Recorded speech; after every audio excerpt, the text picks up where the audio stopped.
납득이 안 된다. 조금 더 살펴보면 이제 한동훈 대표마저도 쫓겨나는 거잖아요. 가장 상식적인 그렇지. 판단을 한 분도 찍어내기를 통해서 저는 제일 황당한 게 이제 장동혁 최고위원인데 장동혁 최고위원 같은 경우에는 수석 최고로서 한동훈 대표와 원팀이다라는 걸 강조해서 최고위원에 당선된 사람이에요. 그런데 막판에 이렇게 되니까 제일 먼저 자기가 탄핵이 가결되면 그만두겠다 해서 사인 체제를 무너뜨려 버리지 않습니까? 네. 결국은 한동훈 대표 쫓아내는 겁니다. 그러니까 그런 정당이에요, 이 당은. 그러면 그러니까요. 뭘 위한 거냐? 핵심은 소위 얘기하는 보수 정당의 기본 가치인 국익과 국민에 부합하는 게 아니라 당리당략, 개인적 이익, 명태균 게이트가 열렸을 때 혹여라도 그 불똥이 나에게 튈까봐 그래서 나도 혹시 감옥 가게 되지 않을까? 나도 수사 대상이 되지 않을까? 자기 생각을 하니까 이런 비겁한 선택을 하는 겁니다. 네. 저는 이제 그렇게 보고요. 물론 뭐 한동훈 대표 얘기 나와가지고 한동훈 대표도 뭐 잘한 건 없는데, 그렇죠. 예, 뭐 그러니까 뭐 예를 들어서 한동훈 대표는 2주간 더 이상 더 잘할 수 없을 정도로 우유부단했잖아요. 그렇죠. 예, 네. 계속 우유부단했어요. 네. 그러니까 이제 우유부단이 아니라 저는 네. 자기가 권력을 쥐었다고 착각한 것 같아요. 네. 그러니까 제가 봤을 때는 계속 계산을 해요. 머릿속으로. 결단을 해야 될 때 계산을 하고 앉아 있어요. 그러니까 이게 이제 약간 이 주판을 튕길 게 아니라 주판을 들어가지고 네. 윤석열을 내려쳤어야 되거든요. 그렇죠. 네. 근데 그걸 계속 계산하고 있으니 네. 국민들 보기에는 우유부단한 거예요. 상황이 급변하는데 거기에 적응만 하느라고 자기 이익은 아무것도 놓지 않은 네, 상태에서 맞아요. 한동훈 대표는 문제다 일단 말씀드리고 그러나 근데 되겠습니까? 국민의힘도 이제 제가 보기에는 뭐 다시 뭐 거기도 뭐 네. 저 포기하지 않겠다고 해서 다시 네. 이제 대선 주자로 등장할 것 같은 여운을 남기며 네, 표표히 네, 네. 사라졌어요 어제 네, 네. 국회에서. 쉽지는 않아 보이지만. 근데 과연 한동훈 대표가 다시 국민의힘 대선 주자로 살아올 수 있을 것이냐 이제 중요한 관전 네, 포인트인데 제가 어제 관련해서 국민의힘 취재를 했더니 다시 소환될 수밖에 없다. 왜냐? 국민의힘에 대선 주자가 없기 때문에 한동훈은 다시 그들에 의해서 불려 올려 세워질 것이다. 라고 예측을 해요. 네. 어떻게 보세요? 대기실 민심에 빠른 우리 김진욱 대변인. 그거는 예. 이제 기대감이기도 하고 현실론을 반영한 거일 수도 있어요.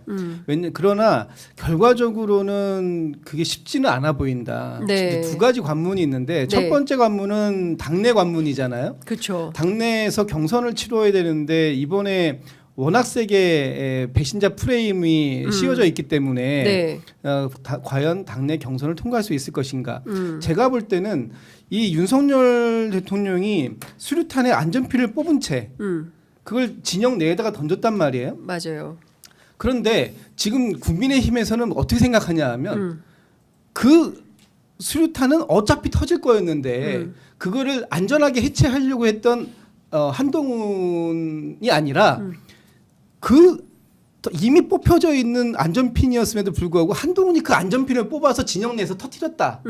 이렇게 생각하는 그렇지. 거거든요. 한동훈 네가 더 미워. 이런 그러니까. 거잖아요. 그렇지. 네. 야 한동훈 네가 안 건드렸으면 안 터졌어라고 그러니까. 생각하는데 네. 정말 안 터졌을까요? 네. 이미 그거는 터질 수밖에 없는 폭탄이었는데 맞아요. 네. 그것을 해체하려고 했던 한동훈이 배신자가 되어버린 이런 상황을 과연 이 경선에서 어떻게 극복할 수 있느냐가 첫 번째 관문이고 전 두 번째 관문은 대선 관문이라고 봐요. 실제 만약에 거기서 그 관문을 어렵사리 네. 그래도 이 국민의힘에서 당시에 비상계엄에 목소리를 냈었던 이건 잘못된 것이다라고 목소리를 냈었던 사람이 한동훈밖에 없지 않느냐라고 해서 그걸 인정받아서 대선 후보가 된들 두 번째 관문이 이제 일반 국민들에게 직접 평가를 받는 대선이잖아요. 네. 여기에서 이 당명을 그 사이에 바꾸겠습니까? 못 바꾸잖아요.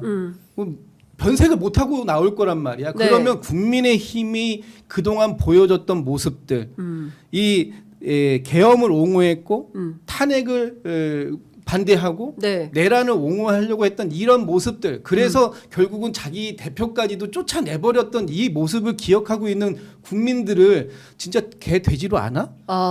그렇지 않다면 일반 국민들은요 절대로 한동훈 대표가 대선 후보가 된들 거기에다 표를 줄 수가 없다. 안 까먹죠. 왜? 국민의 힘을 보고 찍어야 되기 때문에 그렇죠. 저는 한동훈 대표가 그동안 뭐 5개월 동안 변화도 못 시키고 혁신도 못 시키고 제대로 된 리더십도 못 만들었다라고 하지만 그 가장 최고의 그 실책은 뭐냐 하면 이번에 좀 전에 강 교장께서 말씀하신 그 상식처럼 보였던 모습 12.3 비상계엄을 해제시키기 위해서 18명의 의원들하고 쫙 가서 본회의장 앞에서 반대한다. 이 위헌적이고 위법적인 걸 몸으로 막겠다라고 해서 보여줬던 그 모습이 초지일관하게 지켜지지 않았던 그것에 대한 것이 가장 큰 실책이었다. 그래서 저는 어렵다고 그건 봅니다. 어떻게 보세요? 저 배신자 프레임 말이에요. 그 그건 뭐, 유승민 한동훈한테 끊임없이 배신자라고 홍준표 시장이 저격을 하는데 저는 그걸 자꾸 보도하는 언론이 더 큰 문제라고 생각해요. 홍준표 시장의 말을 그만 옮겼으면 좋겠어. 왜냐하면 말도 안 되는 소리를 언론이 계속 확대 재생산을 하니까 마치 그게 주류 담론인 것처럼 오인을 하게 되는 거예요. 그러니까 중요한 것은 아니 국가와 국민에 대해서 배신을 하지 말아야지. 그럼 내란 세력을 그럼 옹호하란 말이에요? 저는 그거 어떻게 보세요? 아니 그러니까 그 민주주의에 반하는 이야기를 하는 사람들에게 네. 공론장에서 마이크를 주면 안 되죠. 그렇죠. 예, 저는 뭐 그렇게 생각하고. 네.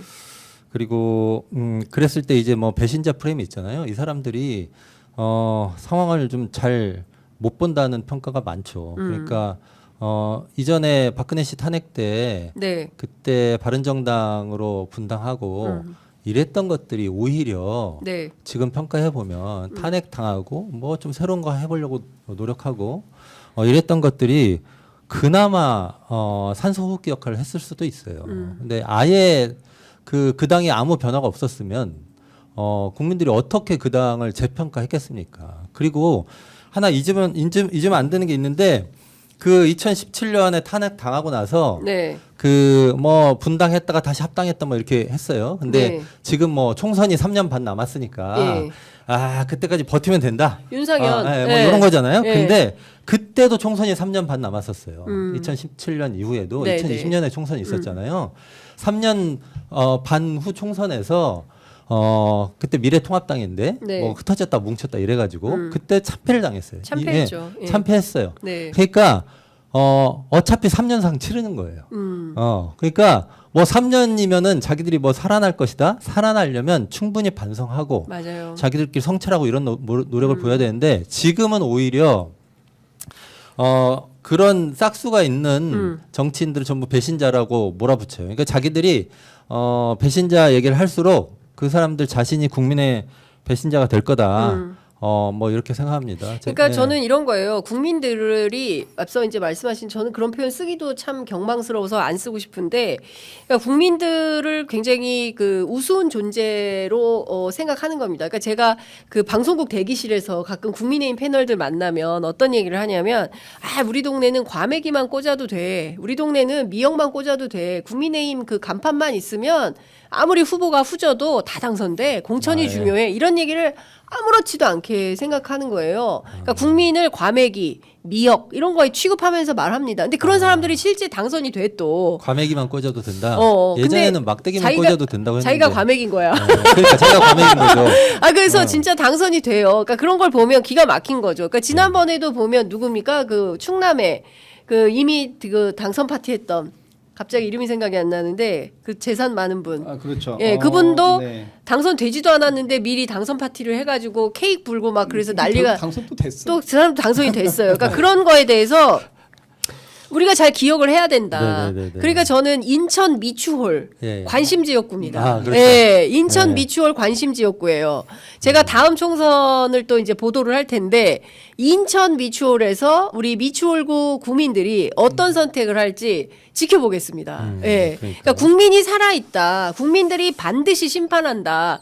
국민을 우습게 여기는 정치 세력에 대해서는 반드시 심판한다는 것을 역사가 증명을 해야 됩니다. 그래야 정치인들이 이런 짓을 못해요. 그런데 또 윤상현식으로 1년 후면 다 까먹고 야 재서봐 형도 박근혜 엄청 어머했어. 근데 1년 지나니까 다 찍어주더라. 이게 통용이 되면 안 된다. 안 되는 거죠. 네. 그래서 저는 뭐 그 국민의식이 가장 중요하고 잊지 않을 거라고 생각을 하고요.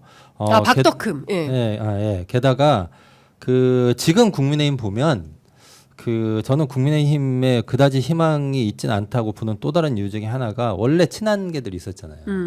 근데 이제 탄핵 표결하고 뭐 이렇게 하면서 그마저도 이제 친한 개가 안 친한 개가 됐잖아요. 이제 친한 개가 안 친한 개가 됐어요. 그러면서 이제 근데 이 사람들 가만히 보면요, 이 사람들조차도 새로운 흐름을 만들 생각을 하는 게 아니라 그 당에서 자기 살 길만 찾고 있어요. 맞아요. 네, 예. 그러니까 친윤계만 문제가 있는 게 아니라요. 그나마 뭐 희망이 있다면 뭐 이전에 구 친한계들일 텐데 네. 이 사람들도 전부 진짜 자기 생각만 한다는 거예요. 그러니까 네. 자기 생각하는 건 다 똑같아요. 그래서 국민의힘은 더 희망이 없다고 사람들이 평가할 그러니까요. 것이다. 그러니까 저는 그래서 이걸 잊지 말자. 맞아요. 국민들은. 그리고 저는 이번 탄핵 이후에 대한민국의 정치에 이제 새로운 재편이 필요한 건데 정말 저는 아직 대한민국에 제대로 된 진보 정당이 없다고 생각을 하거든요. 그러니까 진보 정당이 새로 출현을 해야 됩니다. 왜 한숨 쉬세요? 장상우 교정이 보셨습니까? 예, 노회찬 정치학교 좀 적극적으로 일해야 돼요. 그래서 저는 좀 새롭게 진보 정당도 생기고 민주당이 저는 중도 보수 정당 스탠스라고 생각을 합니다. 그렇지 않습니까?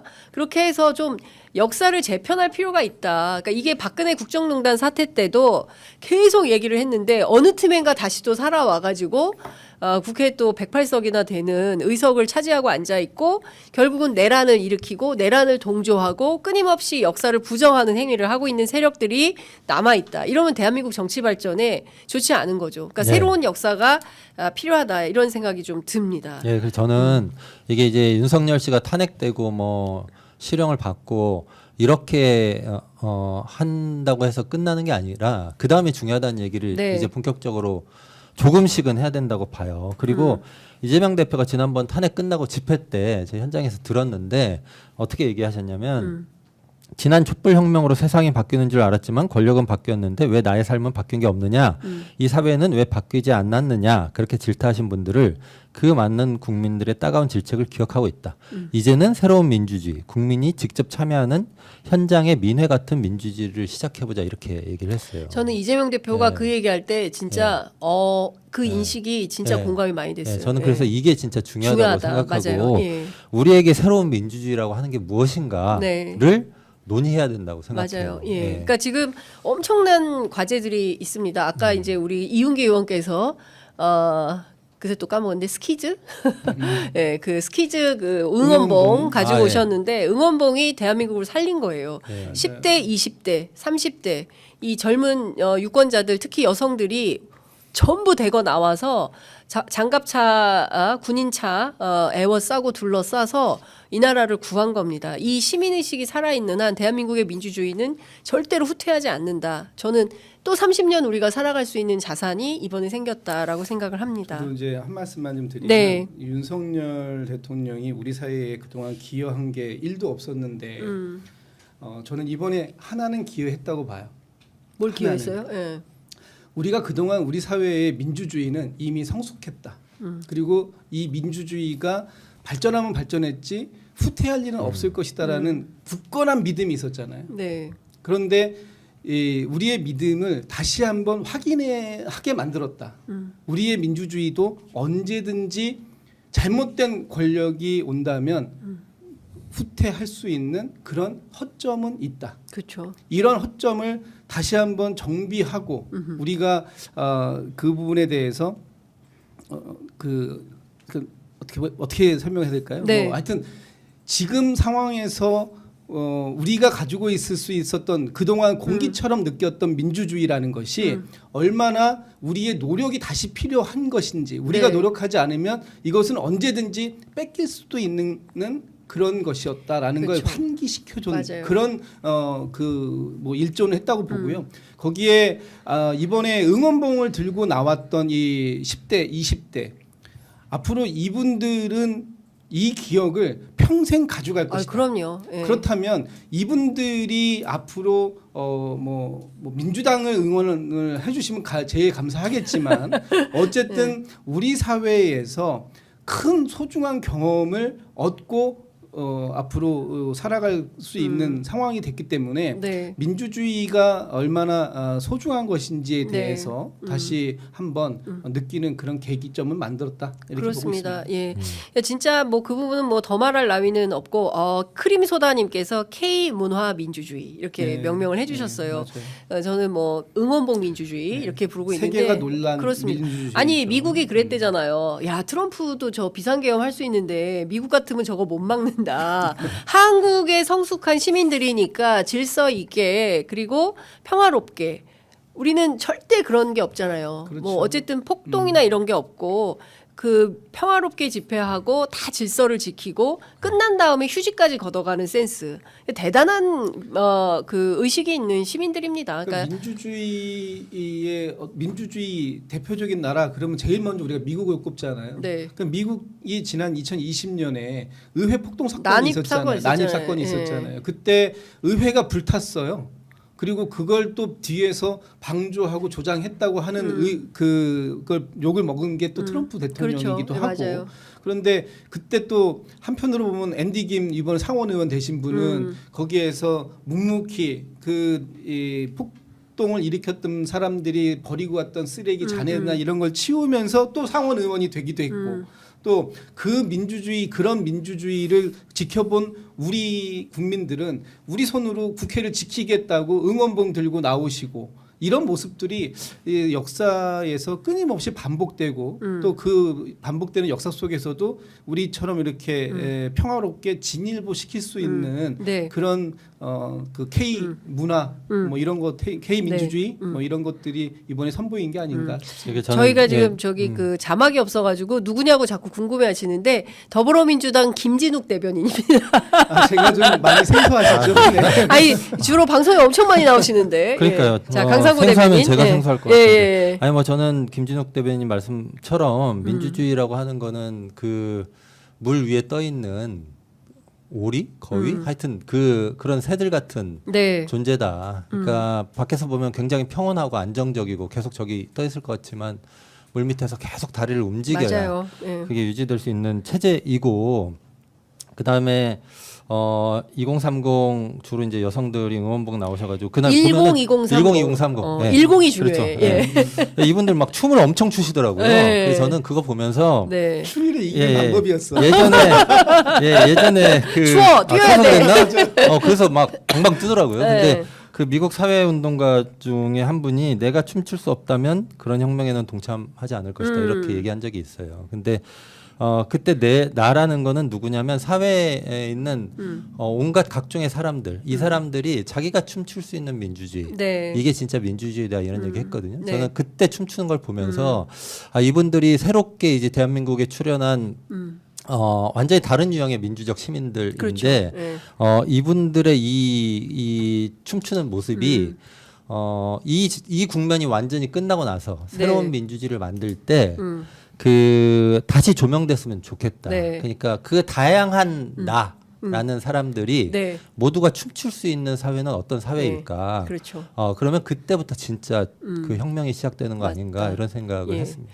1020 30. 1020, 30. 30을 꼭 넣어달라. 1020 30이 중요하고요. 그리고 1230이라고 해야 되겠다. 1230, 짧게. 1230이고 그다음에 45670도 함께 했어요. 네. 그리고 어떤 아저씨 보니까 모두가 함께 했어요. 뿅망치를 갖고 왔어. 뭐라도 들고 오는 거죠 집에. 응원봉이 없으니까 집에 있는 뿅망치라도 가지고 그거 오셨던데. 보셨어요? 예. 전기 모기채 들고 온 분이 계셨어요. 들고 올 수 있는 게 아무것도 없는 거예요. 그거라도. 그러니까 그거라도 가져와서 함께했다. 이게 저는 이 함께 할 수 있어서 진짜 그 행복했고 다시 만난 세계. 네네. 예, 그러니까 그 우원식 의장이 세 번째 그 방망이질에서 진심을 느껴서 쾅 맞아요. 때렸던 그 순간 그 광장에서 나오는 그 다시 만난 세계와 함께 오버랩이 되면서 많은 국민들이 울컥했던 이런 현장을 아마 다들 가슴에 깊이 새기게 되지 않을까라는 생각이 좀 듭니다. 여하튼 취재 편의점도 현장을 계속 지키면서 저희들이 그 민주주의 진전을 함께하도록 하겠습니다. 지금 저희가 58만 9,951명이에요. 조금만 도와주시면 오늘 안에 59만 달성할 수 있지 않을까 생각합니다. 구독 누르셨어요? 그럼요. 취재편이죠. 네. 당연하죠. 고맙습니다. 아유 감사합니다. 네. 저 깜짝 두 분. 놀랐습니다. 내가 누른 건 구독이 아니었나? 이거 인민재 떠나는데 그러니까요. 잠깐 얘기해야 제가 권성동 빙의. 어. 자, 하여간 그 구독, 좋아요, 알림 설정으로 여러분 함께 해주시면 너무 감사할 것 같고요. 저희 내일 다시 또 찾아뵙도록 하겠습니다. 두 분 말씀 잘 들었습니다. 고맙습니다. 네, 감사합니다. 고맙습니다.